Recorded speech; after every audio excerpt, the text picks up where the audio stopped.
The polished oak of the lectern felt cool and solid beneath my trembling fingers, a small, sturdy anchor in a sea of smiling faces.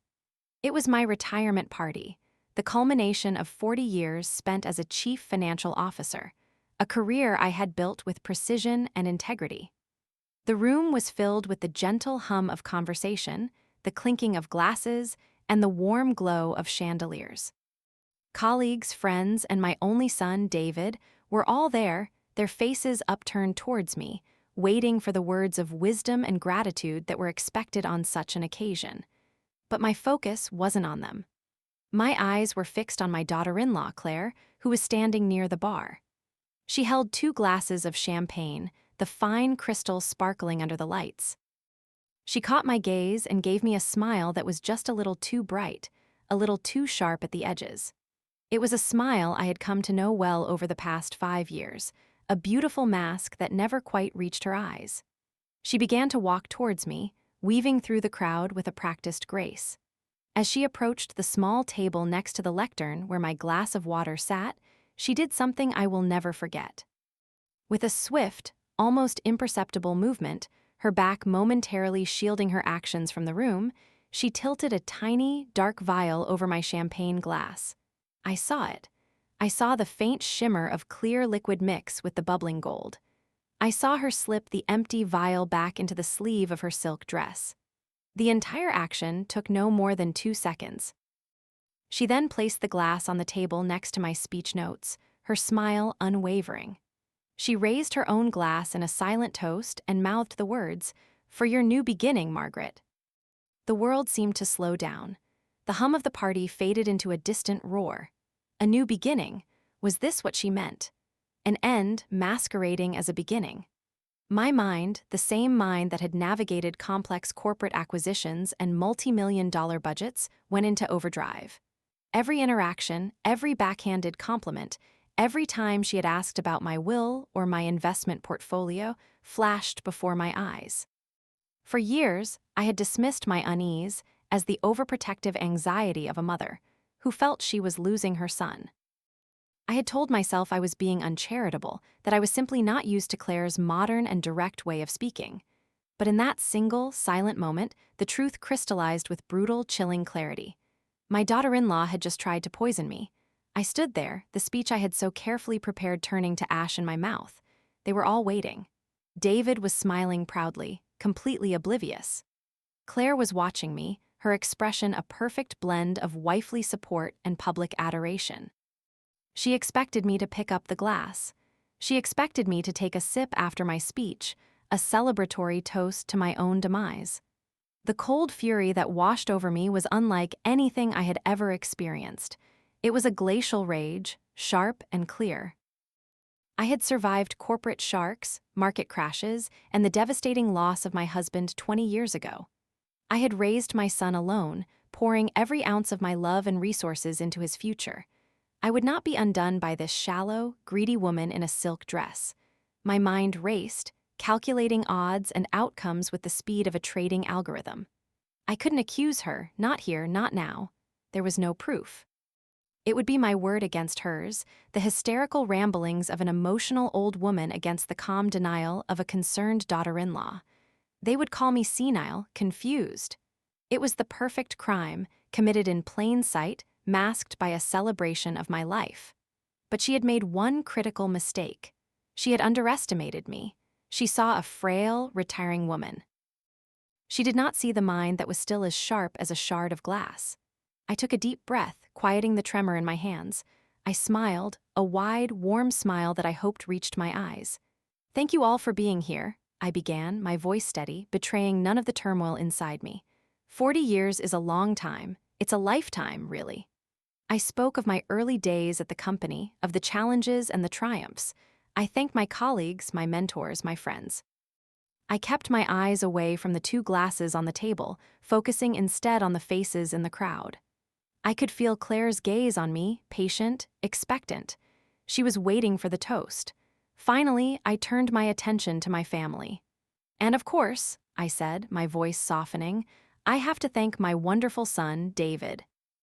I looked at him, and for a moment, a wave of genuine love and sorrow washed over me. How could he not see who he had married? How could he be so blind? You are my greatest achievement, my deepest joy.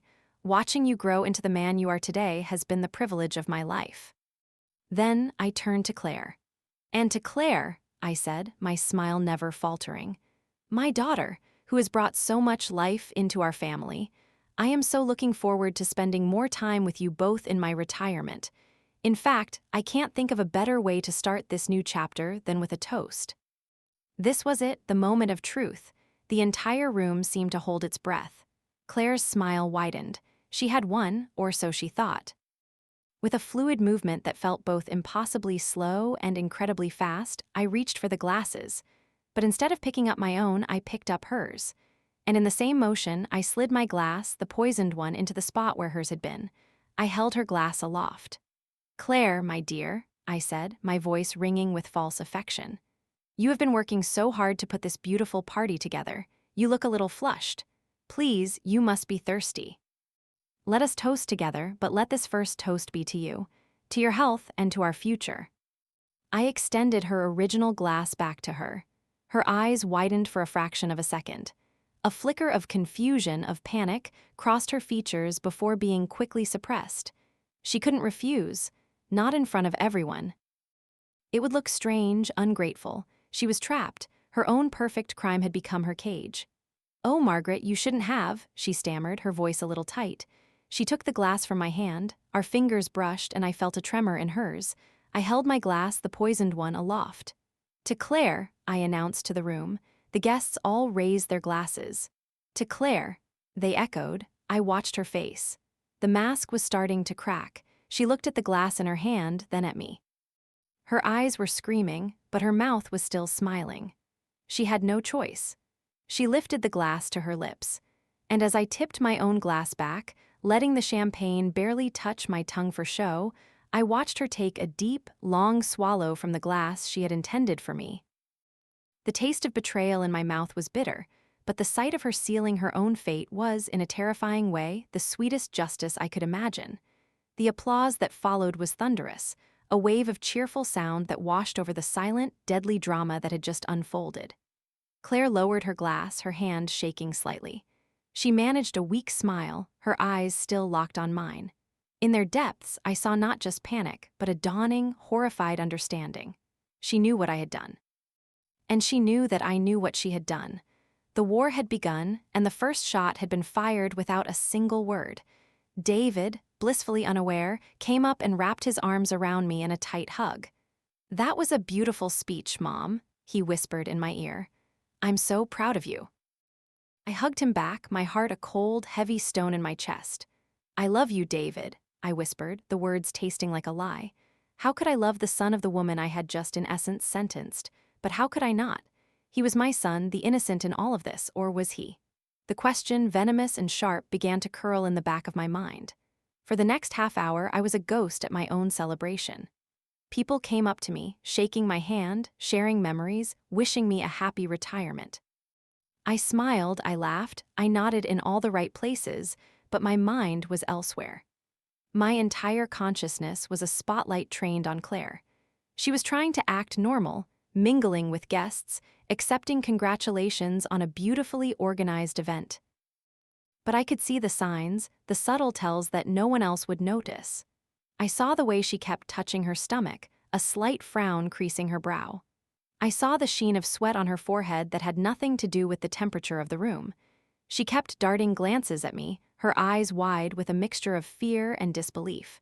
She hadn't expected this. She had planned for a grieving family, a quiet funeral, and a swift inheritance. She had not planned for me to be standing here, alive and well, while the poison she had brought began its insidious work in her own veins. I was talking to my old assistant, Martha, a woman I had worked with for 20 years when it happened. Claire was in the middle of a conversation with one of the board members. Suddenly, she swayed on her feet. Her hand flew to her throat, and a look of genuine shock crossed her face. I don't feel well," she murmured, her voice barely a whisper. The board member, a portly man named Mr. Henderson, looked at her with concern. "Are you all right, my dear? You've gone quite pale."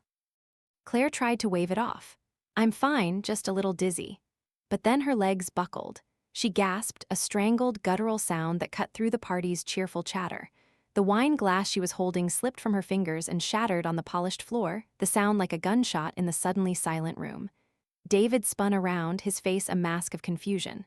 "Claire," he called out. He rushed to her side just as she collapsed. He caught her before she hit the ground, lowering her gently to the floor. "Claire, what's wrong? Sweetheart, talk to me." He cried, his voice laced with panic. The room erupted into chaos. People gasped, backing away to give them space. Someone shouted to call 911. I remained where I was, standing next to Martha, a statue of feigned concern. Inside, my heart was hammering against my ribs like a trapped bird. This was it. The consequences were no longer an abstract concept. They were real, unfolding right here on the floor of this grand ballroom. "What happened?" Martha whispered to me, her hand gripping my arm. "She just collapsed," I said, my voice carefully pitched to sound shocked and worried. I started moving towards the commotion, playing the part of the terrified mother-in-law. I knelt beside David, placing a hand on his trembling back. "David, what is it? What's wrong with her?" He looked up at me, his eyes wide with terror. "I don't know, Mom. She was fine a minute ago. She just fell." Claire was conscious, but barely. Her eyes were glazed over and her breathing was shallow and rapid. Her skin, which was always so perfectly tanned, had taken on a grayish, ashen pallor. "My stomach," she moaned, clutching her abdomen. "It hurts so much." A violent tremor racked her body. It was a terrifying sight. The poison was potent, fast-acting. A part of my mind, the cold, calculating CFO part, analyzed the symptoms. Whatever she had used, it was vicious. Had she intended for me to suffer like this? To die in agony in front of my friends and colleagues? The thought hardened my resolve. This was not a tragedy. This was a failed execution. The paramedics arrived within minutes, a whirlwind of calm, professional efficiency in the midst of the panic. They loaded Claire onto a stretcher, hooking her up to monitors and an IV. David was beside himself, trying to answer their questions through his tears. Has she eaten anything unusual? Does she have any allergies? Is she on any medication? He shook his head, helpless. No, nothing. We just had some champagne. His words hung in the air. I saw one of the paramedics look at the shattered glass on the floor, then at the half-empty glasses scattered around the room. A flicker of suspicion in his eyes. My blood ran cold. This could unravel so quickly. I had to maintain control. I stepped forward, the very picture of a concerned matriarch. "It's my fault," I said, my voice choked with emotion. "I insisted she toast with me. The party, the stress, it must have been too much for her." I was offering them a plausible explanation, a neat and tidy reason for a healthy young woman to suddenly collapse. Stress, exhaustion, a much more palatable diagnosis than poison. David looked at me, his face awash with gratitude for my taking the blame, for giving him a simple answer in a moment of pure chaos. "No, Mom, it's not your fault," he said, but he clung to the explanation like a drowning man to a life raft. The paramedics seemed to accept it for now. Their priority was stabilizing the patient. As they wheeled her out of the ballroom, David turned to me. "Mom, I have to go with her. Can you handle things here?" "Of course, darling," I said, squeezing his hand. "Don't you worry about a thing, just be with your wife. Call me from the hospital. Let me know what the doctors say." He nodded, gave me a quick, desperate hug, and ran after the stretcher. The party was over. The guests began to leave in hushed, somber groups, their faces etched with concern and a morbid curiosity. I oversaw the cleanup, speaking with the hotel manager, settling the bill, my mind a whirlwind of activity. I had to think. What would the doctors find? They would run a toxicology screen. That was standard procedure for any sudden, unexplained collapse. They would find the poison. And then the questions would start. Who had access to her drink? The circle of suspects would be enormous at first, but it would inevitably narrow. It would narrow to me. The toast, the switched glasses, had anyone seen it? The room was crowded, people were talking. I had been at the lectern, the center of attention, but also slightly removed. The movement had been quick, disguised. But it was a risk, a huge risk, and what about the vial? The tiny, dark bottle she had slipped back into her sleeve. Was it still there? Would the paramedics find it when they cut away her clothes in the emergency room? My stomach churned. I had won the battle, but the war was just beginning, and I was standing on a minefield. After the last guest had departed and the staff had cleared the room, I stood alone in the cavernous, silent ballroom. The air, which had been so full of life and celebration just an hour ago, now felt heavy and oppressive, thick with the ghosts of what had happened. I saw the dark stain on the floor where Claire's wine had spilled. It looked like a pool of blood. I walked over to the table by the lectern. My glass, the one Claire had poisoned for me, was still there, almost full. I picked it up, my hand wrapped in a napkin. This was the primary piece of evidence. I couldn't leave it here. I had to dispose of it. I took the service elevator down to the ground floor, avoiding the lobby. I walked out a side entrance into the cool night air. The city lights seemed harsh and unforgiving. I walked to a storm drain at the edge of the street, looked around to make sure no one was watching, and poured the contents of the glass into the grate.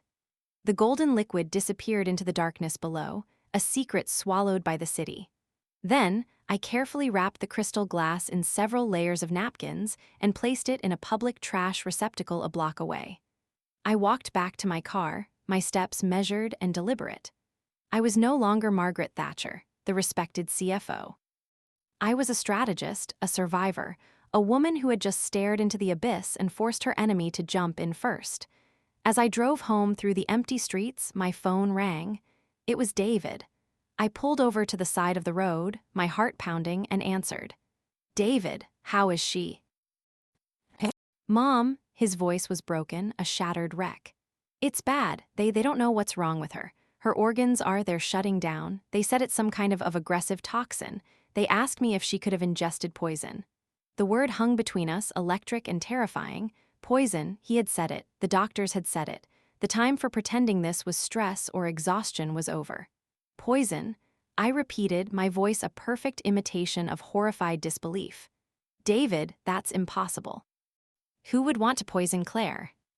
"I don't know, Mom, I don't know." He sobbed. "The police are here. They want to talk to me. They want to talk to everyone who was at the party." My carefully constructed composure threatened to crack. The police. It was happening even faster than I had anticipated. The police. "Of course, we'll cooperate fully, David. We have to find out what happened. I'll make a list of the guests for them. I'll do whatever they need." I was already building my defense, positioning myself as the helpful, grieving mother-in-law, a pillar of support for her devastated son. The best place to hide is in plain sight. "They're taking her to the ICU," he continued, his voice barely audible. "They said the next few hours are critical. Mom, I'm so scared." "I know, my love, I know," I said, my own voice thick with an emotion that was not entirely feigned. I was scared. Not for Claire, but for myself, and for the son I had dragged into this nightmare. "I'm on my way to the hospital now. I'll be there soon. We'll face this together." I hung up the phone and sat in the darkness of my car for a long moment, together, but we weren't together.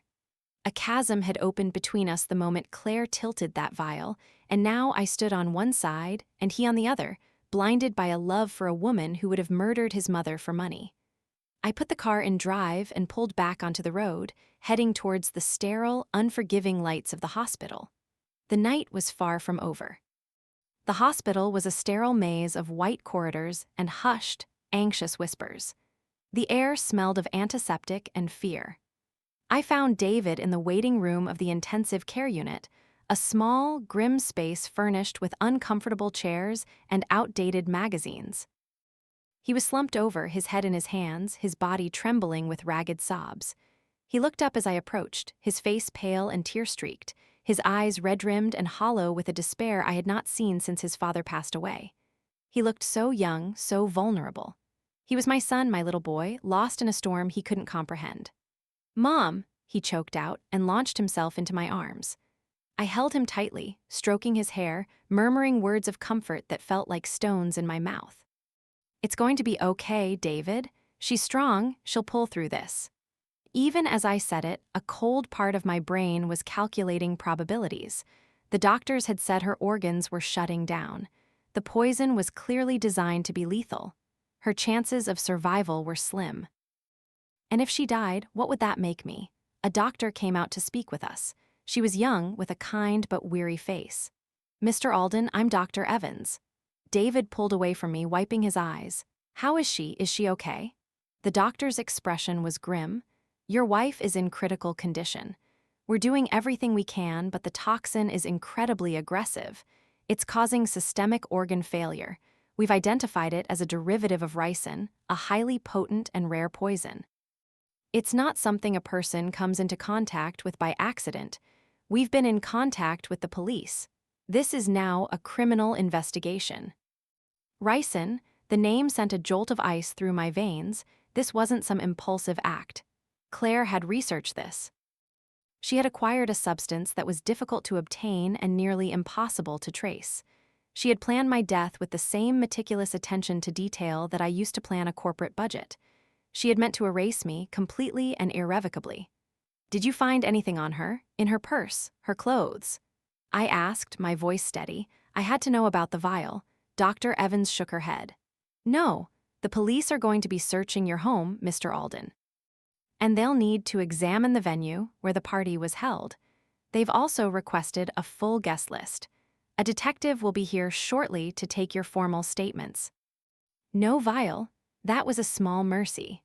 She must have disposed of it somehow after she collapsed, or perhaps it was so small it had been overlooked in the chaos.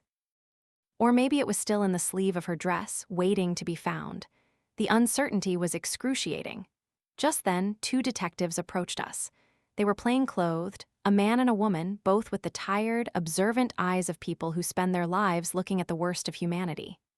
"Mrs. Alden, Mr. Alden." The male detective, a man named Detective Miller, said, "I'm Detective Miller, and this is Detective Sanchez. We need to ask you a few questions." They led us to a small, private consultation room. David, still in shock, recounted the evening's events in a disjointed, rambling narrative. He spoke of how happy everyone was, how beautiful Claire looked, how suddenly she had fallen ill. Then, Detective Sanchez turned to me. "Mrs. Alden, you were the guest of honor. Can you tell us what you observed?" This was my first test. My performance had to be flawless. I took a deep breath and began, my voice filled with a carefully calibrated mix of sorrow and confusion. I described the party, the speech, the toast. I insisted she have a glass of champagne with me," I said, my voice cracking. "She had done so much to organize everything. I wanted to toast her." "So you handed her a glass of champagne?" Detective Miller asked, his eyes fixed on my face. "Yes," I replied. "We toasted each other." I conveniently omitted the crucial detail of the switch. It wasn't a lie, it was just a carefully edited version of the truth. "And did you drink from the same bottle?" I believe so. The waiters were circulating with trays, refilling glasses. It all happened so fast. I made it sound chaotic, confusing, a blur of activity. The more chaotic it seemed, the harder it would be to pinpoint a single moment, a single action. "Did you notice anyone approach your daughter-in-law? Anyone who might have had an opportunity to put something in her drink?" Detective Sanchez asked. Here was my chance to deflect, to cast suspicion elsewhere. But who? I couldn't just invent a phantom poisoner. That would sound desperate. My best strategy was to appear as bewildered as everyone else. "No," I said, shaking my head slowly. "Everyone loved Claire. She was the life of the party. I just can't imagine who would do something so monstrous." They questioned us for nearly an hour. They asked about Claire's friends, her business associates, any enemies she might have had. David and I both drew a blank. According to us, Claire was a universally beloved person with no dark secrets. We were painting a picture of a perfect life, shattered by an inexplicable act of evil. It was the only narrative that kept the spotlight away from the two people in the room who knew the truth.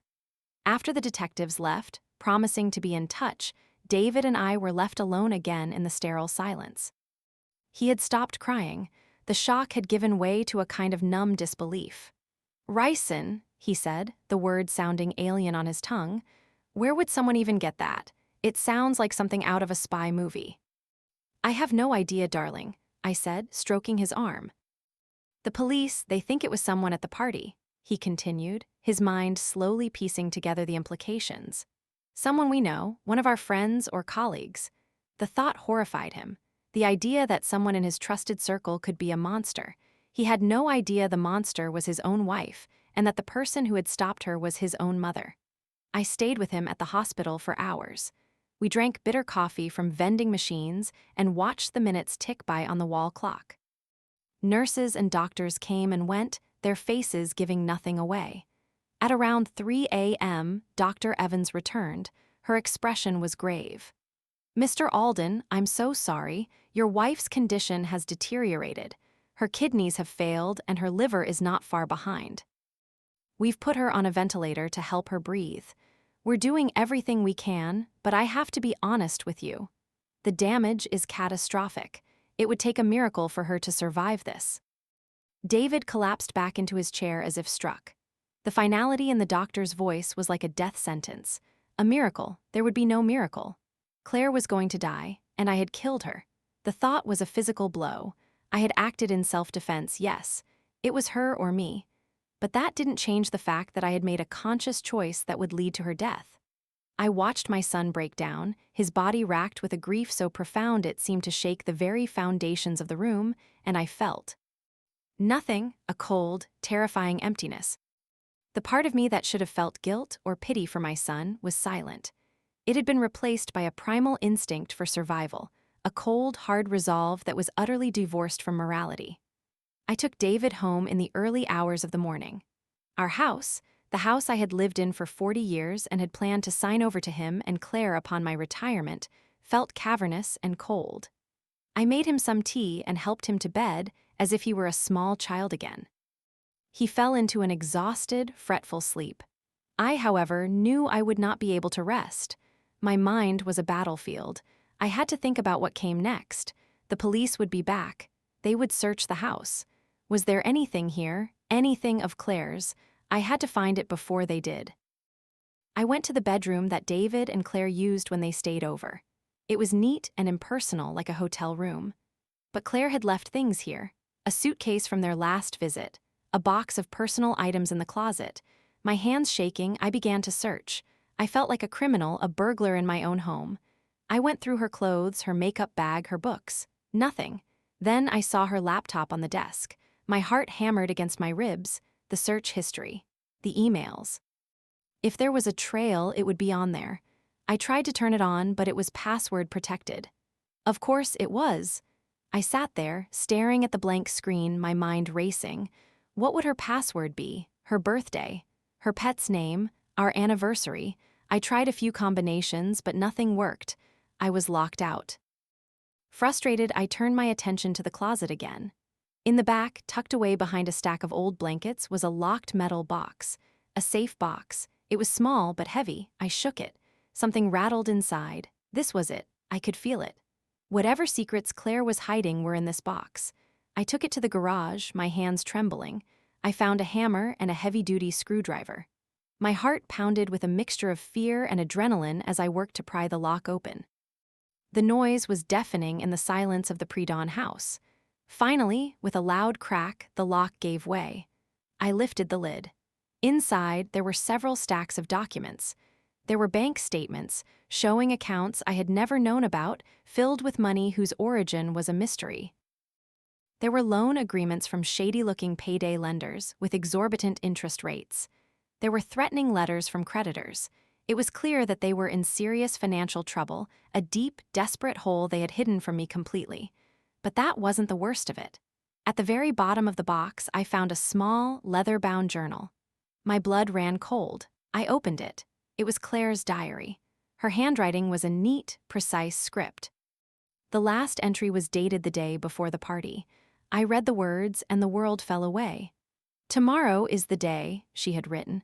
"The old hag finally retires.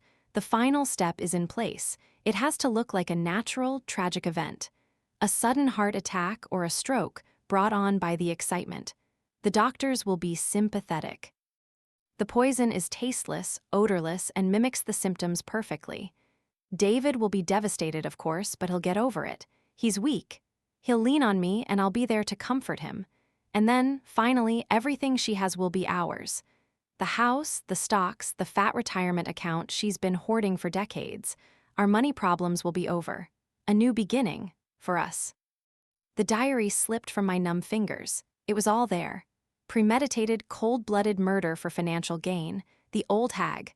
That's what I was to her. Not a mother-in-law, not family. Just a walking bank account, an obstacle to be removed. And David, he's weak. She saw my son, her husband, as a pawn in her game, a tool to be manipulated. A wave of nausea washed over me. But it was quickly replaced by something else, a cold, righteous fury. I was not the villain in this story, I was the survivor. This diary was my proof, my justification, my salvation. I carefully placed it back in the box, along with all the financial documents. But I couldn't give this to the police. Not yet. If I did, they would ask how I found it, how I broke into a locked box. It would make me look suspicious. No, I had to hold on to this. This was my insurance policy. I hid the box in the deepest, darkest corner of my own closet, buried under decades of accumulated memories. As the first light of dawn broke, I went back to the kitchen and made a pot of coffee, my mind clearer than it had been in years. I knew what I had to do. I had to continue playing the part of the grieving mother-in-law. I had to support my son, help the police with their investigation, and wait. I had to wait for the right moment to reveal the truth, a moment when it would not only clear my name, but utterly destroy the memory of the woman who had tried to murder me. Claire had wanted a new beginning. And now, so did I. The morning was gray and unforgiving, the pale light filtering through the kitchen window doing little to dispel the gloom that had settled over the house. I had been sitting at the table for hours, the untouched cup of coffee cold beside me. I had replayed the night's events 1,000 times, examining each decision, each word, like a chess master analyzing a critical game. There was no room for error. A single misstep, a single flicker of the mask, could mean ruin. The diary, hidden in my closet, was both my shield and my burden. It was the objective truth, a truth so monstrous that it could destroy my son. I heard the floorboards creak upstairs. David was awake. I quickly composed my features into an expression of weary maternal concern, the role I was now condemned to play. He came down the stairs a few minutes later, looking like a ghost. His clothes were rumpled from his fitful sleep, and his face was gaunt, the youthful optimism that had always defined him completely extinguished. "Any news?" he asked, his voice hoarse. "No, darling, I haven't heard anything," I lied. I had silenced my phone, not wanting a call from the hospital to come when I wasn't prepared for it. "I thought I'd let you sleep." He nodded numbly and sank into a chair opposite me. "I keep thinking it's a nightmare," he whispered, staring at the table's polished surface. "I keep thinking I'm going to wake up and she'll be here, making fun of me for being so worried." He looked up at me, his eyes pleading for some kind of reassurance, for a magic word that would make it all untrue. "Who would do this, Mom? Who would hate her so much?" "I don't know," I said, my voice a soft, gentle lie. I reached across the table and took his hand. It was cold as ice. "The police will find them, David. They will." I was promising him a phantom, a faceless villain who didn't exist, to protect him from the truth about the two people he loved most, his wife and his mother. Just then, my phone, which I had placed on the counter, began to vibrate. The screen lit up with the hospital's number. David's head snapped up. We both knew what this call meant. I took a deep, steadying breath and walked over to the counter, my back to him so he couldn't see the tremor in my hand as I answered. "Hello, this is Margaret Alden." It was Dr. Evans. Her voice was somber, professional, devoid of emotion. "Mrs. Alden, I'm calling about your daughter-in-law, Claire Alden. I'm very sorry to tell you that she passed away a few minutes ago. Her heart gave out. We did everything we could." "I see," I said, my own voice a marvel of control.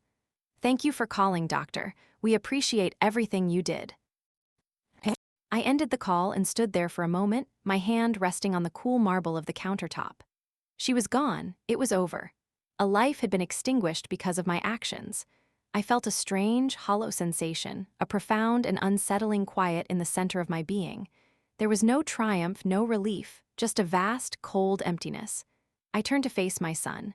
His eyes were wide, searching my face for the verdict. I didn't need to say the words. He saw it in my expression. A low, guttural sound of pure agony escaped his lips, a sound that would haunt my dreams for the rest of my life.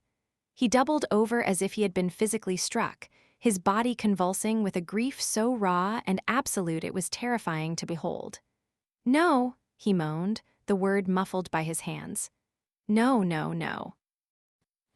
I rushed to his side, wrapping my arms around him as he sobbed, his tears soaking the shoulder of my blouse. I held him, rocked him, whispered meaningless comforts into his ear, all the while feeling like the most profound hypocrite on the face of the earth. I was comforting my son for the death of his wife, a death I had caused. The intimacy of the moment was grotesque. I was his anchor in this storm, and I was the storm.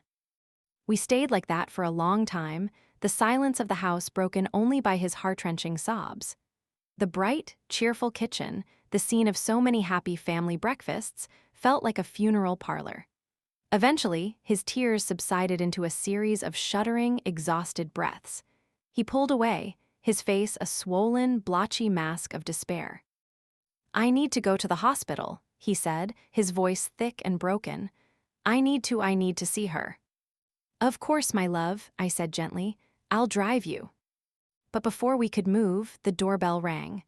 The sound was sharp, intrusive, an unwelcome intrusion from the outside world. I looked at David, a fresh wave of anxiety washing over me. "I'll get it," I said, my voice more tense than I intended. "You stay here." I walked to the front door and looked through the peephole.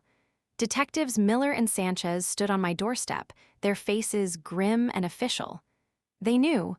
The hospital must have notified them immediately. I opened the door. "Mrs. Alden," Detective Miller said, his tone leaving no room for pleasantries. "We're sorry to disturb you, but we were just informed of your daughter-in-law's passing. We need to come in." It wasn't a request. I stepped aside and let them into the foyer. David had come out of the kitchen, his face ashen. "We know," he said to them, his voice flat and dead. "The hospital just called." "We're very sorry for your loss, Mr. Alden," Detective Sanchez said, her voice softer, more human than her partner's. "I know this is a terrible time, but this is now officially a homicide investigation. We have a warrant to search the premises." A warrant? The word landed with the force of a physical blow. I had known this was coming, but the reality of it was still a shock. Two uniformed officers were now standing behind the detectives, waiting. "Search the house." David asked, confused, why the party wasn't here. "The poison, Mr. Alden," Miller explained patiently, as if to a child. "Ricin isn't something you buy at the grocery store. It's manufactured. It's controlled. Whoever did this may have made it themselves or acquired it online. We need to search your wife's belongings, her computer, any place she might have stored it, or where the person who poisoned her might have planted it." My mind raced. The diary, the box. It was hidden, but was it hidden well enough? A professional search would be thorough. They would look in places I wouldn't even think of. "Of course, detective," I said, my voice a mask of cooperative civility. "We want to help in any way we can. Please do whatever you need to do." I was inviting the wolves into my house, praying they wouldn't find the one secret that would devour me. The next few hours were a surreal form of torture. The uniformed officers were methodical, impersonal. They started with Claire and David's room. I watched from the doorway as they went through her drawers, her closet, her vanity. They sealed her laptop, her phone, and her tablet in evidence bags. My heart pounded every time they moved a piece of furniture, every time they opened a new box. Meanwhile, Detectives Miller and Sanchez sat with David and me in the living room, asking more questions, trying to establish a timeline, a list of potential suspects. David was in a daze, answering their questions mechanically. I, on the other hand, was acutely aware of every word, every nuance. I was walking a tightrope over a canyon, and the slightest breeze could send me plummeting. "Mrs. Alden," Detective Sanchez said, turning her attention to me, "let's go back to the toast. You said you handed your daughter-in-law a glass. Where did you get that glass?" "From the table, right next to the lectern," I answered calmly. "There were two glasses there. One was for me and one for her. I believe a waiter placed them there just before my speech. And you just picked one up and handed it to her. No, I said, pausing as if trying to recall the exact detail. This was the most dangerous part of the lie. It had to be perfect. I believe I picked up my glass first, but then, in the moment, I felt it was more fitting to toast her. She had done all the work for the party. So I put my glass down and picked up hers and offered it to her. Then I picked my own glass back up for the toast. It was a subtle change to my original story, but a crucial one. It explained a swap of glasses without revealing the motive. It made it sound like a spontaneous, sentimental gesture, a moment of motherly appreciation. Sanchez wrote it down, her expression unreadable. So you both drank from glasses that were sitting on that table. Yes, that's right. And you didn't feel ill at all. No dizziness, no stomach pains. Miller asked, his gaze sharp and probing. No, nothing at all, I said, meeting his eyes without flinching. I was perfectly fine. It's possible the poison was only in one glass, Sanchez mused, more to her partner than to me. Or that the dosage in your glass was too small to have an effect. She was creating theories that worked in my favor. All I had to do was let her. Upstairs, I could hear the officers moving around, opening and closing doors. They were moving into the other bedrooms now. My bedroom, my closet. My heart felt like it was going to beat its way out of my chest. I forced myself to remain calm, to keep my breathing even. I could not show any anxiety. That in itself would be a red flag. I focused on David. I put my arm around him, pulling him close. He leaned his head on my shoulder, a gesture of complete trust and dependence. The irony was almost too much to bear. He was seeking comfort from his wife's killer, and his trust was the very thing that was protecting me. The detectives saw a grieving son and his supportive mother. They did not see a victim and his executioner. An hour later, one of the uniformed officers came downstairs. He was holding a small, sealed evidence bag. My breath caught in my throat. But inside the bag, I saw not the diary, but a small collection of prescription bottles from Claire's nightstand. We're done here for now, the officer reported to Miller.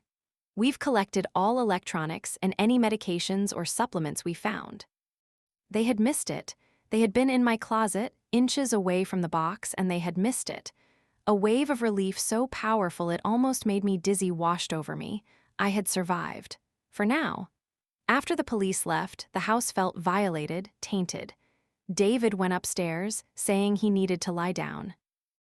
I knew he was going to the room he had shared with Claire, to immerse himself in her memory, to torture himself with what he had lost. I let him go. I had my own grim work to do. I went into the study and sat down at the large oak desk. For 40 years, this desk had been my command center, the place where I analyzed spreadsheets and untangled complex financial problems. Now, I would use those same skills to untangle the web of lies my daughter-in-law had woven. I had to understand the full scope of her desperation. I had to know what had driven her to such an extreme, monstrous act. Late into the night, I put on a pair of latex gloves from the box I kept under the sink. I retrieved the metal box from its hiding place. The broken lock felt like a wound. I spread the contents out on the desk under the stark glow of the lamp. The threatening letters from creditors were even worse than I had first realized. They weren't just from payday lenders. There were letters from loan sharks, men with names that sounded like they belonged in a gangster film. They had taken money from dangerous people. One letter spoke of breaking kneecaps as a form of interest payment. I looked at the bank statements. There were huge cash withdrawals, thousands of dollars at a time, with no corresponding deposits to explain where the money was coming from. But it was the other documents that painted the most chilling picture. Claire had taken out several life insurance policies, one on herself for a modest amount, and one on David for $2 million with herself as the sole beneficiary. The policy was less than 6 months old. My blood turned to ice. Was I just the first step? Was she planning to get rid of David too, once she had my money? The thought was so vile, so unthinkable, that I felt a fresh wave of rage. But the most damning discovery was a series of printed-out emails. They were from an anonymous, encrypted email service. In them, Claire was communicating with someone about acquiring a potent, untraceable chemical compound suitable for a stubborn pest problem. The seller was cautious, speaking in code, but the meaning was clear.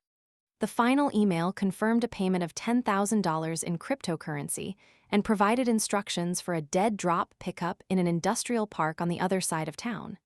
The date of the pickup was 3 weeks before my retirement party. She had paid $10,000 for the poison she used to try and kill me. Where had she gotten that kind of money when she was being threatened by loan sharks? I cross-referenced the date with her bank statements, and then I saw it. A single deposit, 2 days before the payment was made, for exactly $10,000. The description on the statement was simple: Loan David Alden. My son, she had got the money from my son. She had lied to him, told him it was for a business investment or to consolidate debt, and he, in his trusting love, had given it to her. He had financed his own mother's attempted murder. The sickness of it, the sheer, calculated cruelty, was breathtaking. She had made him her accomplice without him even knowing. I sat back in the leather chair, the documents spread before me like a map of pure evil. This was more than just proof of her guilt. This was a weapon, a powerful, devastating weapon. I could use this to destroy any lingering doubt, to erase any sympathy anyone might have for her. I could show David the truth, prove to him that the woman he was mourning was a monster who would have eventually killed him too. But could I do it? Could I take my son's beautiful, cherished memory of his wife and shatter it into a million pieces? Could I show him that his entire marriage had been a lie, that the love he felt was a tool used against him? The grief he was feeling now was a pure, clean pain. The pain of loss. What I would be giving him was a dirty, corrosive pain. The pain of betrayal, of humiliation, of a love so completely and utterly misplaced it would make him question his own judgment for the rest of his life. I carefully gathered the papers, my mind a storm of conflicting impulses. The path of self-preservation was clear: use the evidence. But the path of a mother was clouded. Protecting myself meant destroying my son. For the first time since this nightmare began, I was not sure what to do. I hid the box again, the weight of its contents now feeling heavier than ever. As I climbed the stairs to my own lonely room, I could hear the faint, muffled sound of David crying in his sleep. And I knew that Claire, even in death, was still poisoning my family. The week leading up to Claire's funeral was a masterclass in deception. I moved through the necessary preparations like an automaton, my public face a carefully constructed mask of sorrow. I helped a devastated David choose a casket, select flowers, and write a eulogy that painted a portrait of a saint. Each decision was a fresh betrayal, a new layer of plaster on the beautiful lie I was building around my son. Friends and family called, offering condolences that I accepted with a voice thick with feigned grief. They spoke of Claire's vibrancy, her charm, her kindness. They called her death a senseless tragedy. I agreed with them, all the while knowing it was anything but senseless. It was a failed business transaction. Her life was the cost of her own greed. The funeral itself was a surreal spectacle. The small chapel was filled to overflowing with people who had, by their own account, adored Claire. I sat in the front pew, a black veil partially obscuring my face, my hand resting on David's knee. He was a wreck, a hollowed-out shell of the man he had been just a week ago. He sat rigidly, his eyes fixed on the polished mahogany casket at the front of the church, his face pale and lifeless. During the service, as a string quartet played a somber melody, I scanned the crowd. I saw them in the back, standing against the wall, their faces somber but their eyes alert.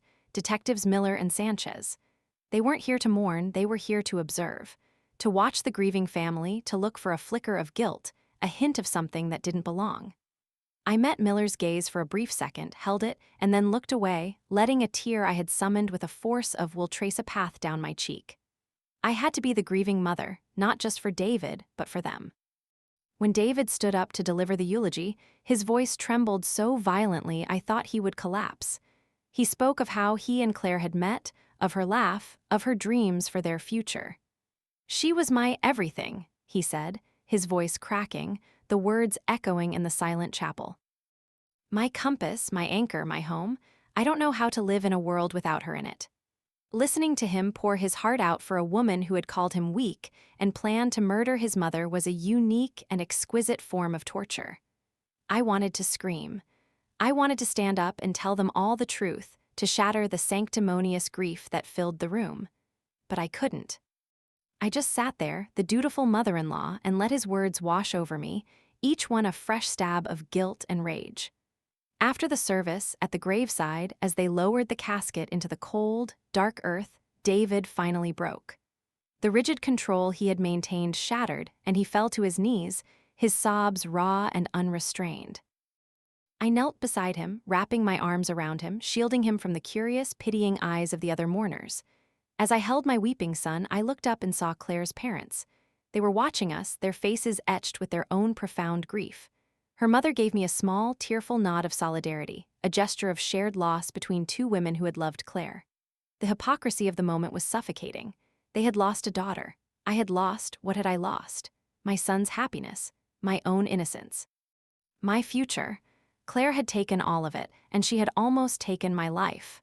In the days that followed the funeral, David retreated into a deep and desolate grief. He didn't eat. He didn't sleep. He spent his days in the room they had shared, surrounded by her clothes, her perfume, her ghost. He would sit for hours, just staring at photographs of them together, his face a mask of vacant despair. The vibrant, ambitious young man I had raised was gone, replaced by a listless, broken stranger who shuffled through the house like a specter. He started drinking. It began with a glass of whiskey at night to help him sleep, but it soon became his constant companion. He would start in the afternoon, the amber liquid his only solace, his only way to numb the pain. I tried to talk to him, to coax him out of his shell, but it was like talking to a brick wall. My presence seemed to agitate him. I was a reminder of the night it happened, a living link to the trauma he was trying so desperately to escape. "You don't understand, Mom," he slurred one evening when I tried to suggest he see a grief counselor. He was sitting in the dark living room, a half-empty bottle of bourbon on the table beside him. "She's gone.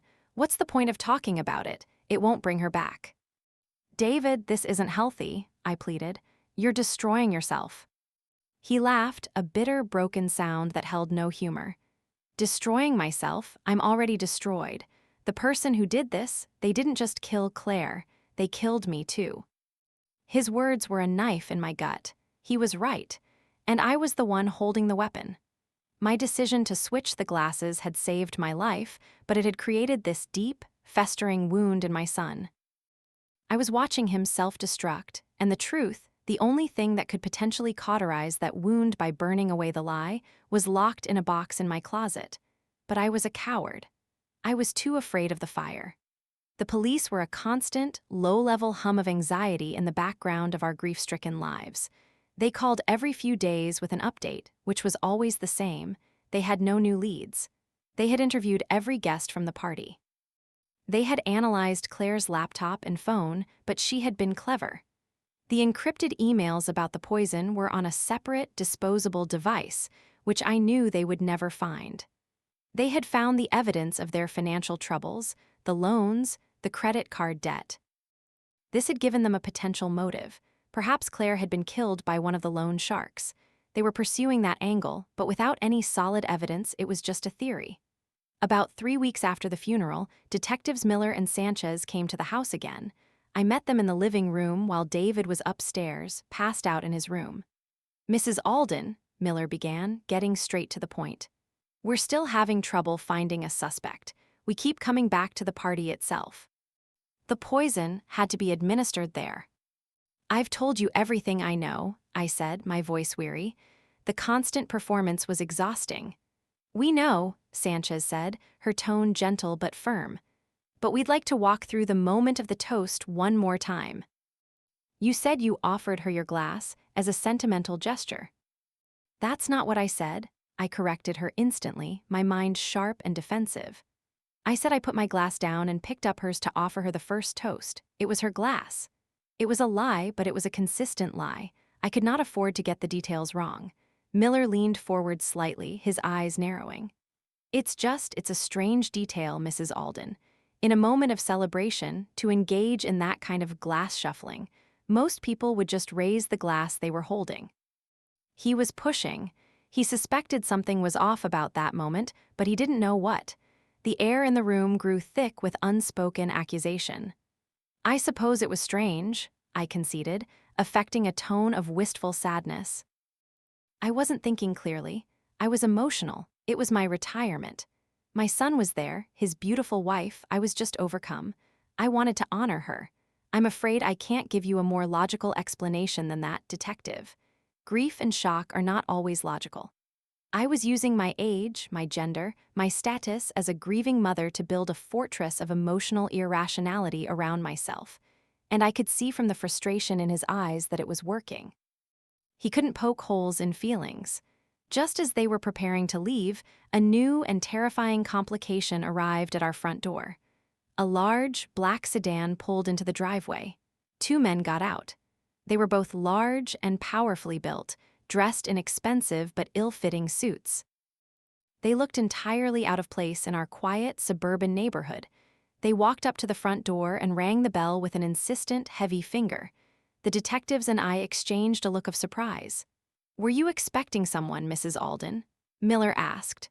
"No," I said, my heart beginning to pound. I had a sick feeling I knew who these men were. The loan sharks. The ones who wrote letters about breaking kneecaps. I opened the door, with the two detectives standing just behind me, out of sight of the doorway. The man in front had a thick neck and a face that looked like it had been in a few fights.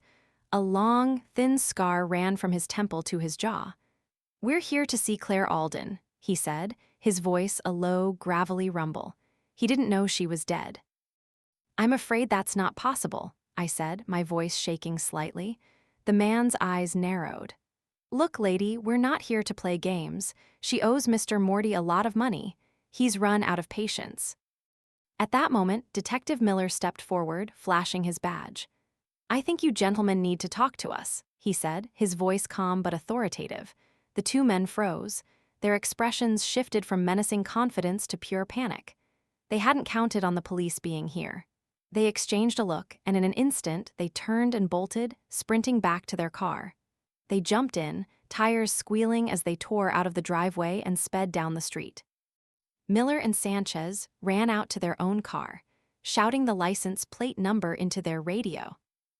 I stood in the doorway, my body trembling. The threat was no longer just a letter in a box. It was real. It was on my doorstep. The incident seemed to galvanize the police. Now they had faces, a license plate, a name, Morty. They had a solid lead in the creditor theory. For me, it was a double-edged sword. On one hand, it drew suspicion further away from me. On the other, it brought a dangerous new element into my life. These men knew where we lived. They thought Claire was still alive, and they wanted their money. What would they do when they found out she was dead and the money was gone? Would they come after David? Or me? That night, I couldn't sleep. The house was quiet, but my mind was a raging storm. I was trapped in a prison of my own making. The police, the loan sharks, my son's self-destruction, it was all a direct consequence of my actions on the night of the party. The weight of the secret I was carrying was becoming unbearable. I thought about the diary again, the emails, the insurance policy on David's life. I had been trying to protect my son from the truth. But as I listened to the silence from his room, I wondered what, exactly, I was protecting him from. Was a beautiful lie better than an ugly truth? His grief was pure, yes, but it was misplaced. He was worshipping the memory of a woman who had seen him as a weak pawn, a means to an end. He was drowning in sorrow for a monster. His love for her was a poison, slowly killing him from the inside out. Perhaps the only antidote was a stronger poison. The truth. The realization settled over me with a cold, heavy certainty. I had to tell him. I had to show him who his wife really was. It would be the most painful thing I had ever done. It would shatter his world, break his heart in a way that was deeper and more permanent than her death had. It might even make him hate me. But it was the only way to save him from the ghost that was destroying him. It was the only way to set him free. I got out of bed and walked silently down the hall to my closet. My hands were steady as I retrieved the metal box. The broken lock was a symbol of everything that had been shattered. I carried it downstairs to the study and placed it on the desk. Then I walked into the dark living room where David had cried himself to sleep in an armchair, the empty bourbon bottle on the floor beside him. I gently shook his shoulder. "David," I whispered, "wake up. There's something you need to see." He stirred, groaning, his mind clouded with alcohol and grief. "Mom, what is it? What time is it?" "It doesn't matter," I said, my voice firm, resolute. "Come with me. It's time you knew the truth about your wife." The words hung in the air between us, stark and terrible. The look of groggy confusion on his face slowly began to curdle into one of dawning horror. The final act of this tragedy was about to begin. The journey from the living room to the study was the longest 10 feet of my life. I walked behind David, watching him stumble, his body still heavy with sleep and alcohol. The back of his neck, a place I had kissed 1,000 times when he was a boy, looked so fragile, so vulnerable. I was about to place a burden on those shoulders that might crush him entirely. For a fleeting moment, I hesitated. I could still turn back, send him back to bed, let him continue to grieve his perfect, imaginary wife. But the image of him passed out in the chair, the empty bottle by his side, solidified my resolve. The slow poison of a lie was just as deadly as the ricin Claire had used. It was just a different kind of death. I flicked on the desk lamp in the study.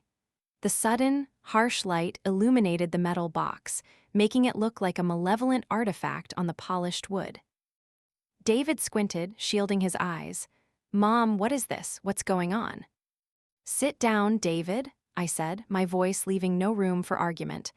I sat in my own leather chair, the desk between us like a great, unbridgeable divide. He sank into the guest chair, his movements clumsy, his face a mask of bewildered apprehension. "I found this in your closet," I began, my voice low and even. "It was locked." I opened it. His eyes widened slightly. "You went through our things, you broke into her private box." The accusation was immediate, his first instinct to defend her, to see me as the transgressor. "I had to," I said, meeting his gaze without flinching. "I had a feeling something was wrong, something beyond what happened at the party." I didn't start with the diary. That would be too much, too soon.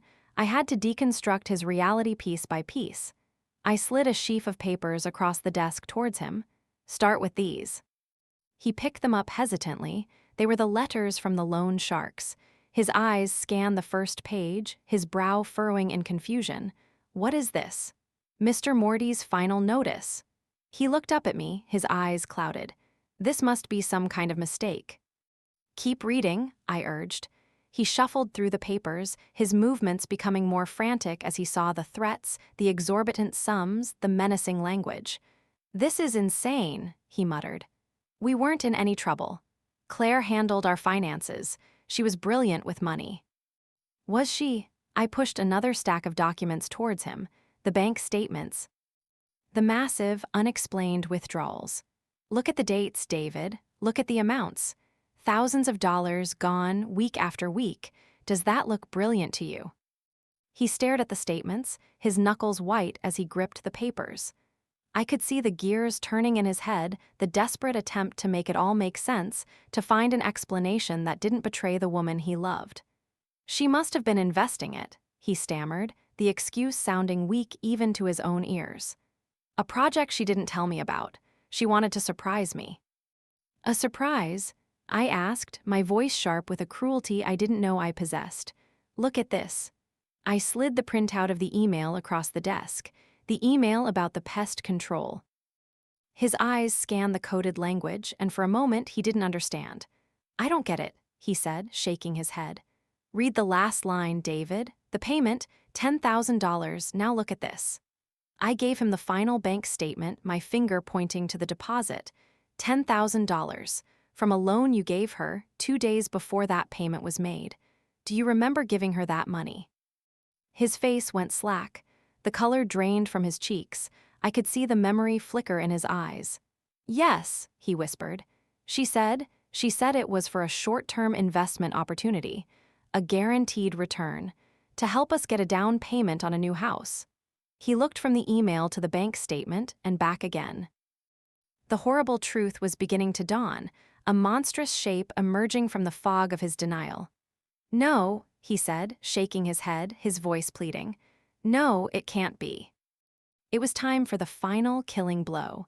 My hand trembled as I reached into the box and pulled out the small, leather-bound journal, the diary. I held it for a moment, its weight feeling impossibly heavy. This was it, the point of no return. I placed it on the desk in front of him. What is that? He asked, his voice barely a whisper. He looked at the diary as if it were a venomous snake. It's her journal, I said softly. The last entry was written the day before the party. I think you need to read it. He stared at it, his whole body frozen. He didn't want to know. Some primal instinct for self-preservation was screaming at him not to open that book, not to turn that page. But he had to. He reached for it with a hand that shook so badly he could barely grasp it. He opened it to the last page. The silence in the room was absolute, broken only by the ragged sound of his breathing. I watched his eyes move across the page, and I saw the exact moment the words hit him. I saw the flicker of confusion turn into a dawning, sickening comprehension. I saw his body go rigid, a deep, shuddering gasp escaping his lips. His face, which had been a canvas of grief, was now a mask of pure horror. The love and sorrow were burned away, replaced by a look of such profound and absolute betrayal that it physically hurt to see. He read the entry again, and then a third time, as if his mind refused to process the words, the casual cruelty of them. The old hag, David is weak, a new beginning for us. He let out a sound. It was not a cry of grief. It was a strangled, inhuman noise, the sound of a soul being ripped in two. He slammed the diary shut and launched himself to his feet, knocking his chair over with a loud crash. No, he screamed, the word tearing from his throat. No, it's a lie. It's not her. She wouldn't, she couldn't. He looked around the room like a caged animal, his eyes wild and unseeing. His gaze landed on a framed photograph on the corner of the desk. It was a picture of him and Claire on their wedding day, laughing, their faces radiant with a love that he had believed was real. With a roar of pure anguish, he swept the photo off the desk. It hit the wall and the glass shattered, the sound echoing the shattering of his own heart. He sank to his knees, his hands covering his face, his body racked with violent, dry sobs. But these were not the sobs of grief. They were the sounds of a man whose entire reality had been a lie, whose love had been a weapon used against him, whose grief was a monument to a ghost who had never existed. He wasn't mourning the woman he had lost. He was mourning the man he had been, the fool who had loved a monster. I got up and walked around the desk, my legs unsteady. I knelt on the floor in front of him, amidst the shattered glass of his broken past. I didn't know what to say. There were no words for this. I tentatively reached out and placed a hand on his heaving shoulder. He flinched at my touch, and for a terrible moment, I thought he would push me away. But then he collapsed against me, his head falling onto my shoulder, and he began to weep with an abandoned, childlike despair that was more terrible than any rage. I held my son, my broken, betrayed son, and I let him cry. I had done it. I had saved him from the lie. But in doing so, I had taken the beautiful, warm memory that was his only comfort and replaced it with a cold, ugly, and unforgiving truth. He was free, but he was also destroyed. I had no idea if he could ever be put back together again. We stayed like that on the floor for what felt like an eternity, the silence of the house pressing in on us. The initial, violent storm of his emotions had passed, leaving behind a dead, terrifying calm. He finally pulled away from me, his face tear-stained and empty. He looked at the scattered documents on the floor, the shattered picture, the hateful little diary. She tried to kill you, he said, his voice flat, devoid of all emotion. It wasn't a question. It was a statement of fact.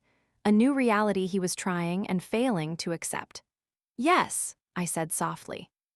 He looked at me then, his eyes searching mine, and a new thought began to form, a question that was even more horrifying than the one that had just been answered. The toast, he whispered, his voice trembling. At the party, you switched the glasses.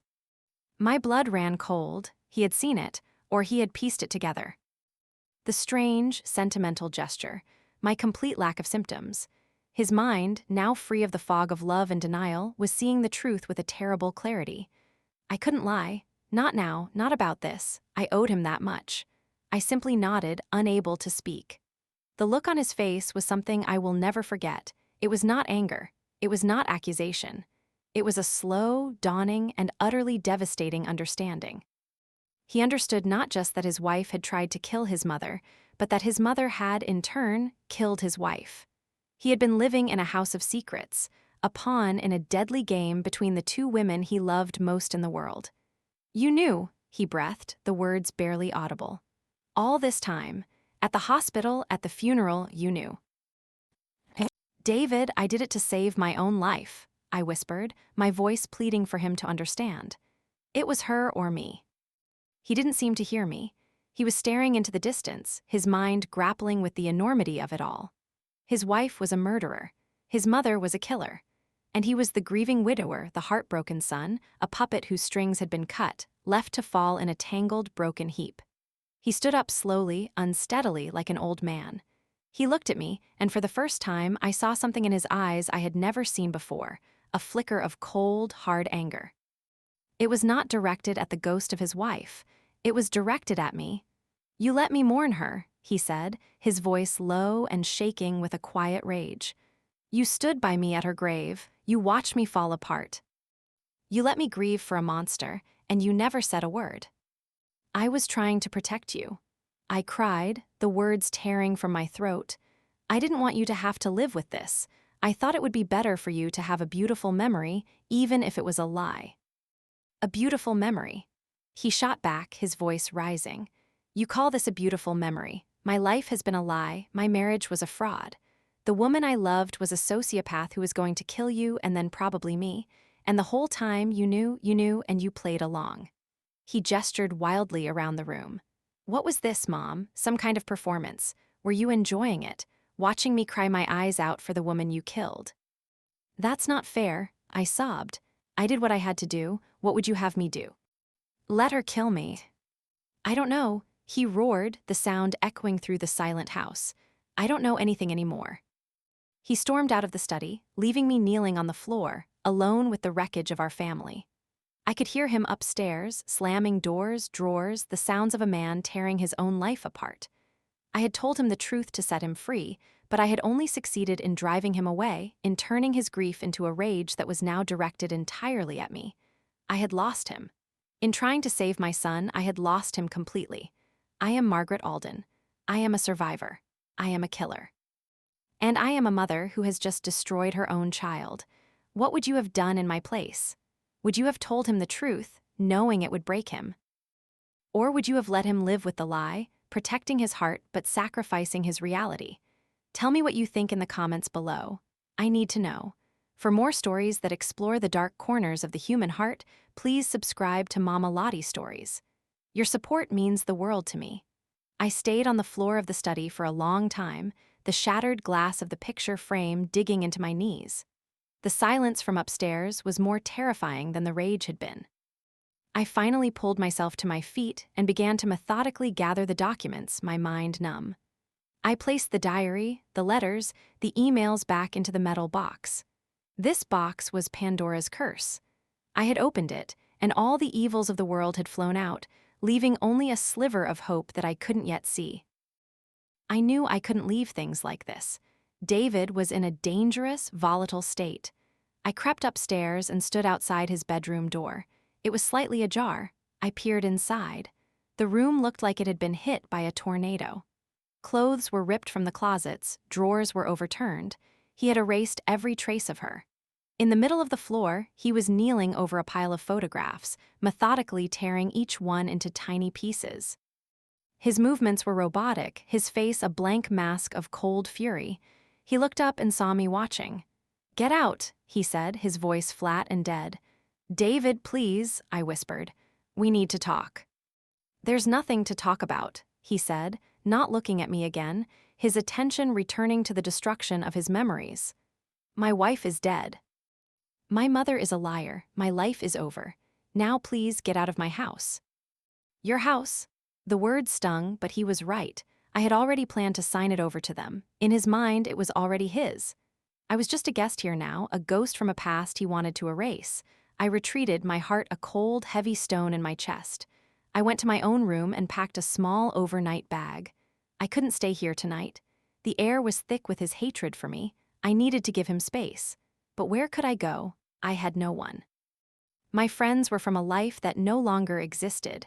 My only family was a son who now looked at me as if I were a stranger, a monster. I scribbled a short note. David, I'm going to a hotel for the night. I love you. We will get through this. Mom.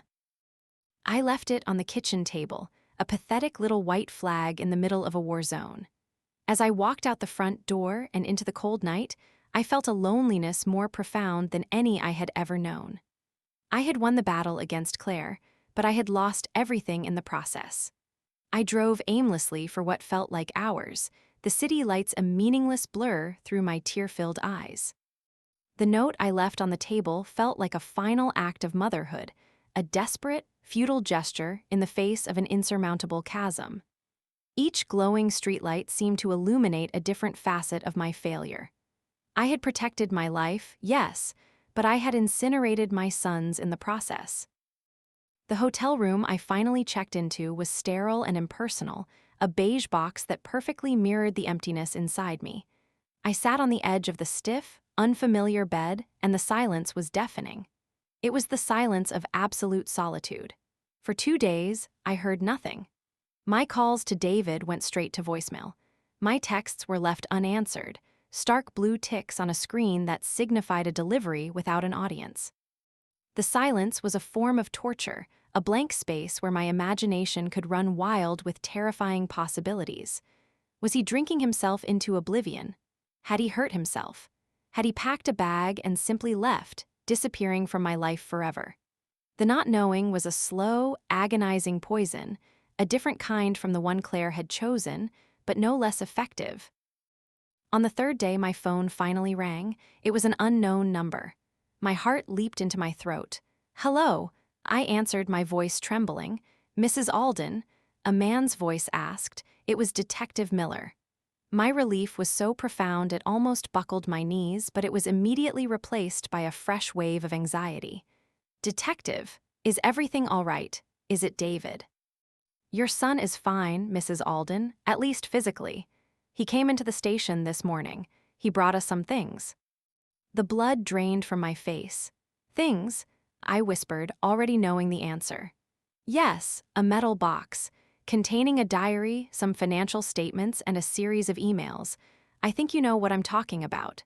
His voice was cold, professional, but underneath it, I could hear a current of something else. Shock, disgust. "We also have your son's full statement, about the party, about the toast, about the switched glasses." I sank onto the hotel bed, the phone clutched in my hand. It was over. The lie, the performance, the tightrope walk, it was all over. David, in his grief and rage, had gone to the police. He had turned me in. "Mrs. Alden," Miller's voice was sharp, pulling me from my daze. "We need you to come down to the station. We need to take your statement." It wasn't a request. I hung up the phone in a stupor. This was the endgame I had both feared and, in a strange way, longed for. The burden of the secret was gone, but in its place was the stark reality of the consequences. I was now a person of interest in a homicide investigation. And my own son was the primary witness against me. I looked at myself in the mirror. The woman who stared back was a stranger, a pale, exhausted old woman with haunted eyes. There was no trace of the powerful CFO, no hint of the matriarch who had commanded a ballroom. I was just a suspect. I took a deep breath, straightened my blouse, and walked out of the hotel. I had one more performance left in me. But this time, it wouldn't be a lie. It would be the unvarnished, brutal truth. The police station was exactly as I had imagined. A place of harsh fluorescent lights, linoleum floors, and the faint, lingering smell of stale coffee and desperation. Detective Sanchez met me in the lobby. Her expression was unreadable, a professional mask that betrayed neither sympathy nor accusation. She led me to a small, windowless interrogation room. The table was metal, the chairs were hard plastic. It was a room designed to strip away all comfort, all pretense. "My partner will be in shortly," she said, her voice softer than Miller's. "Would you like some water?" I shook my head. I sat down at the table, my purse in my lap, my back straight. I would not let this place intimidate me. I had faced down corporate raiders and hostile boards. I could face this. Detective Miller came in and sat opposite me. He placed a thin file folder on the table between us but didn't open it. "Mrs. Alden," he began, his voice flat, "your son has told us a remarkable story. A story about a murder plot, a poisoned glass of champagne, and a last-minute switch that turned the intended victim into the perpetrator. I want to hear that story from you." And so I told them. I started at the beginning 5 years ago when Claire had first come into our lives. I spoke of my initial unease, the subtle digs, the persistent questions about my finances that I had dismissed as my own paranoia. I told them about the party, about the flash of the vial, the chilling smile. I described the moment of cold clarity, the decision I had made in a split second, born of a primal instinct to survive. "Why didn't you come to us?" Miller asked, his voice laced with skepticism. "If you saw her poison your drink, why not just scream, call for help? Why stage this elaborate, silent execution? And say what, detective?" I shot back, my voice sharp. "Accuse my daughter-in-law of attempted murder in the middle of my retirement party, in front of my son and all my colleagues, with absolutely no proof. It would have been my word against hers. She would have denied it, called me a confused, vindictive old woman. And my son would have believed her. She had him completely under her spell. He would have hated me. I would have lost him, and she would have simply tried again later, more carefully next time. There was only one way to stop her, to neutralize the threat, and to make it stick. And that was to let her fall into her own trap." Sanchez leaned forward, her expression a mixture of fascination and horror. "So you planned it. In that moment, you made a conscious decision to kill her." "I made a conscious decision to live," I corrected her. "Her death was a consequence of her own actions. I simply redirected the outcome." I told them about finding the box, about the diary, the loan sharks, the insurance policy on David's life. As I spoke, I could see their expressions shifting. The skepticism was being replaced by a grudging understanding. They were investigators. They dealt in motives. And the motive laid out in that diary was as clear and as cold as it gets. "The evidence in the box corroborates your story," Miller admitted, finally opening the file. He slid a photograph across the table. It was the diary, open to the final, damning page. "This is one of the most cold-blooded things I've ever read. We've also pulled the life insurance policy on your son. And our financial crimes unit has traced the $10,000 payment for the ricin directly back to a loan from your son's account." "So you believe me," I said. It wasn't a question. "We believe that Claire Alden was a sociopath who conspired to murder you for your money," Sanchez said. "The evidence is overwhelming. The district attorney will have no trouble making that case." She paused, her gaze steady. "The problem, Mrs. Alden, is what to do about you." "What do you mean?" I asked, my heart beginning to pound. "What you did," Miller said, leaning forward, his voice a low growl, "was not self-defense, not in the legal sense. You weren't in immediate physical danger. You could have walked away. You could have called the police. Instead, you took matters into your own hands. You made a calculated decision to end her life. Under the law, that's called vigilantism. It's called manslaughter. At worst, it's murder in the second degree." The words hung in the air, cold and heavy as steel. Murder. He was talking about charging me with murder. "She tried to kill me," I said, my voice rising in disbelief. "She would have succeeded. Does that count for nothing?" "It counts for a lot," Sanchez said gently. "It's what's called a mitigating circumstance, a very, very powerful one. No jury in the world would convict you of murder, but that doesn't mean a crime wasn't committed. The law is not about what's fair, Mrs. Alden. It's about what's written in the statutes." "The DA has a choice," Miller continued. "He can decline to prosecute, given the extreme circumstances, or he can charge you with a lesser offense, like manslaughter, and let a jury decide. It's a political decision as much as a legal one." So that was it. My fate was in the hands of a prosecutor I had never met. I could walk free, or I could spend the last years of my life in prison. I had survived my daughter-in-law, but I might not survive the law.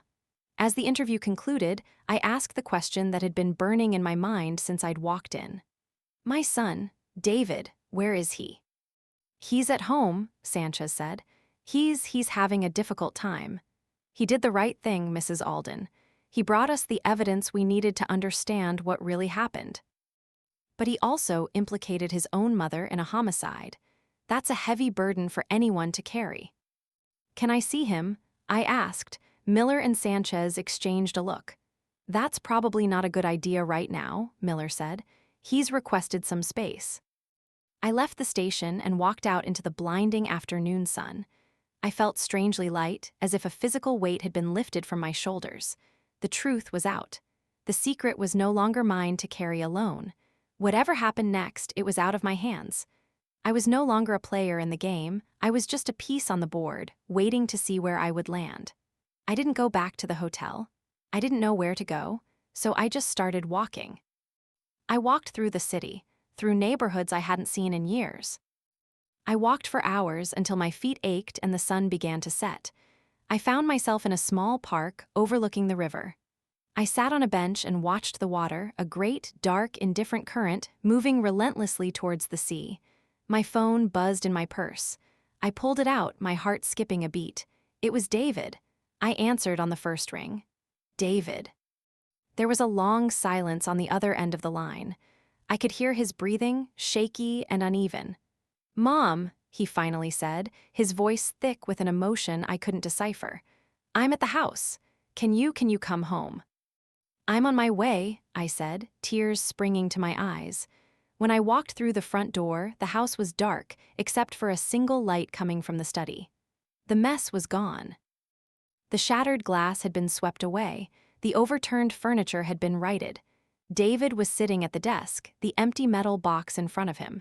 He looked up at me, his face pale and drawn, but his eyes were clear for the first time in weeks. The rage was gone. In its place was a profound and bottomless sadness. I'm sorry, he whispered, his voice cracking. I'm so sorry, Mom. What are you sorry for? I asked, my own voice trembling. For not seeing it, he said, shaking his head. For not listening to you, for being so blind. She was right about one thing, I was weak. No, I said, walking towards him. You weren't weak, you were in love, and you are a good man who wants to see the good in people. That is not a weakness, David, that is a gift. He looked at me, his eyes filling with tears. I went to the police. I told them everything. I had to. The truth, it had to come out, but I told them what she did, what she was. I told them you didn't have a choice. I know, I said softly. They told me. We stood there in the quiet study, the space between us filled with the ghosts of everything that had happened. The lies, the betrayal, the death, it was all there. But for the first time, it was out in the open. There were no more secrets. What's going to happen now? He asked, his voice small like a child's. I don't know, I answered honestly. The district attorney will decide. I might be charged with a crime. He recoiled as if I had slapped him. No, he said, shaking his head. They can't, that's not justice. I smiled, a sad, weary smile. Justice is a complicated thing, my love. He stood up and walked around the desk.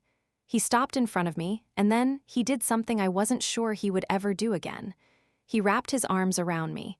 He held me tightly, his head resting on my shoulder, just as he had done when he was a little boy. I'm here, Mom, he whispered into my hair. Whatever happens, we'll face it together. I'm not going anywhere. I closed my eyes, holding my son, the only thing that mattered in the world. I had been so wrong. I hadn't lost him. The truth hadn't destroyed him. It had broken him, yes. It had shattered his world, but David was not weak. He was strong. Stronger than his father, stronger than me. He had taken the most painful truth imaginable, and instead of letting it turn him to stone, he had chosen to face it. He had chosen to forgive me. A few weeks later, my lawyer called.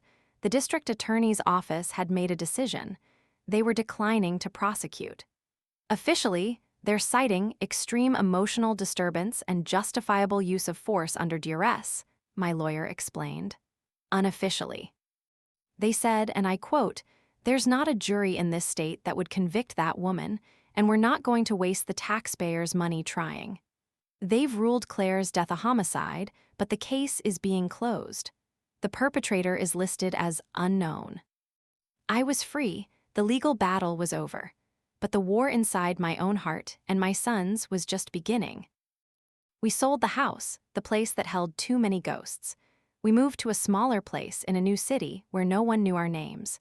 We started over, just the two of us, two broken people trying to piece together a new life from the wreckage of the old one. It's not easy. There are days when I see a shadow of the old grief in David's eyes, a flicker of the man he was before Claire. There are nights when I wake up from nightmares of a champagne glass and a chilling smile. The scars are deep. They will always be a part of us, but we have each other.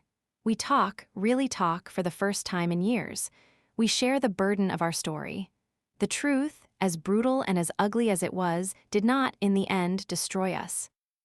It stripped us down to our very foundations, and from there, we are slowly, painstakingly learning how to rebuild.